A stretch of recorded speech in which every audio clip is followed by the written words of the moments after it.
wabarakatuh. Jumpa kembali kita dalam pembelajaran KMMI Agribisnis Hidroponik bagi entrepreneur budidaya dan pemasaran digital. Nah, di sini hari ini kita sudah sampai di salah satu tempat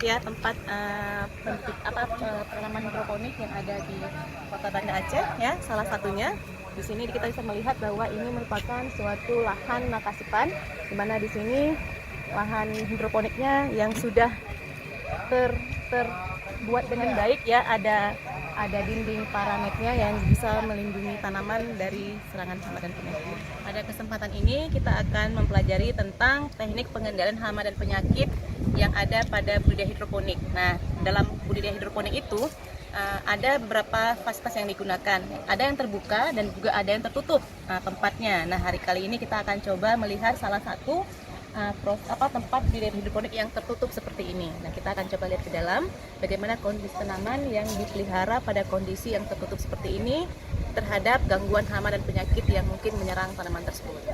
Baik adik-adik semua, kita bisa melihat bahwa beginilah fasilitas sebuah tempat budidaya hidroponik yang mempunyai ruang yang tertutup seperti ini ya. Ada kasa seperti ini. Ini menunjukkan bahwa sudah dilakukan proses perlindungan terhadap tanamannya, yaitu dari serangan hama dan penyakit ya. Nah, kita bisa melihat di sini bahwa ada beberapa contoh tanaman. Walaupun sudah seperti ini bukan berarti bahwa tanaman tidak sudah bebas ya. Tapi ini hanya sebagai usaha, salah satu usaha kita untuk melindungi tanaman kita dari gangguan hama dan penyakit.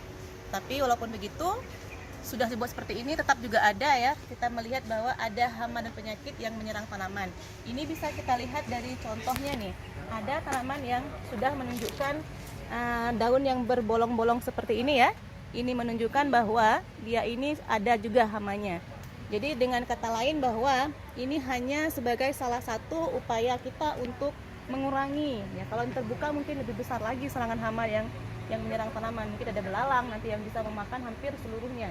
Jadi walaupun kita sudah berusaha seperti ini, masih tetap saja ada yang terjadi seperti ini, walaupun jumlahnya mungkin tidak terlalu besar. Dan kita juga bisa melakukan teknik pengendalian lain selain dengan menggunakan kasa net seperti ini. Masih ada teknik lain yang bisa kita gunakan untuk mengendalikan serangan-serangan seperti ini. Baik adik-adik semua, kita hari ini ingin melihat nih salah satu mungkin hama yang menyerang tanaman hidroponik kita yang dengan sistem tertutup ya. Ini kita bisa lihat salah satu contohnya nih. Ada kutu hitam di sini yang kalau kita lihat lagi jalan-jalan ya. Nggak apa-apa, kita lihat saja. Ini dia salah satunya. Nah, kutu ini merupakan salah satu hama yang memakan daun ya.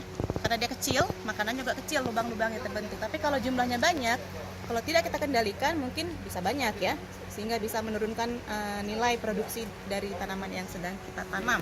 Nah, selain kutu hitam, di sini juga ada kutu putih ya, tapi sudah tidak terlalu terlihat, jadi nggak bisa kita lihat langsung ya. Sebenarnya ada juga serangan kutu putih. Nah, kalau kita lihat seperti ini, tapi kalau di kondisi yang tidak tertutup seperti ini, serangan hamanya itu lebih besar. Ada hama belalang ya, ada ulat ya yang lebih besar. Nah, untuk serangan penyakit ya, saya rasa di sini tidak ada, karena kan namanya hidroponik, dia sudah jauh dari tanah, karena penyakit itu paling banyak diserang tanaman itu ketika kontak langsung antara tanaman dengan tanah itu terlalu dekat. Tapi untuk sistem hidroponik itu tidak, agak aman sedikit. Yang cuma yang ingin kita kendalikan adalah hamanya saja.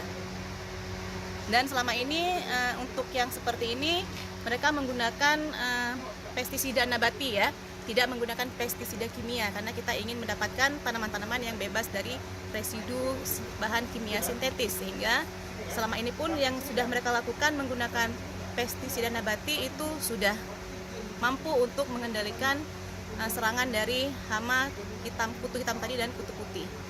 Adik-adik semua, dalam teknik pengendalian hama dan penyakit sebenarnya masih banyak faktor lain ya, hal lain yang bisa kita kerjakan sebelum pada tahap pengendalian. Nah, yang pertama itu kita ada namanya tindakan preventif ya, menjaga di sini sudah dilakukan oleh teknik budidaya di sini ya. Mereka sudah menggunakan kasa ya, sudah lahannya sudah bersih ya, tidak ada lagi yang bisa menimbulkan penyakit bagi tanaman. Nah, Tapi tetap ada serangan juga ya, namanya juga usaha ya, ada serangan juga.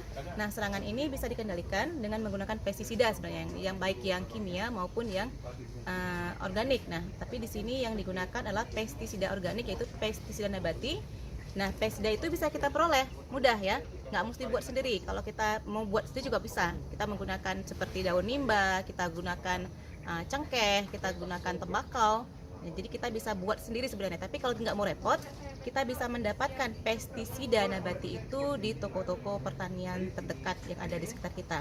Mudah membelinya. Dan sehingga aplikasi juga gampang. Kita tinggal ikuti dari anjuran yang ada di kemasannya. Tinggal dipergunakan, disemprot ya. Ketika ada serangan saja, bukan preventif ya. Disemprot ketika ada serangan, ada kutu di sana. Tapi kalau tidak ada kutu, tidak disemprot. Tujuannya apa? Supaya tidak ada residu, walaupun nabati tetap juga kita harus menghemat ya. Kalau memang tidak ada kutunya, tidak perlu disemprot.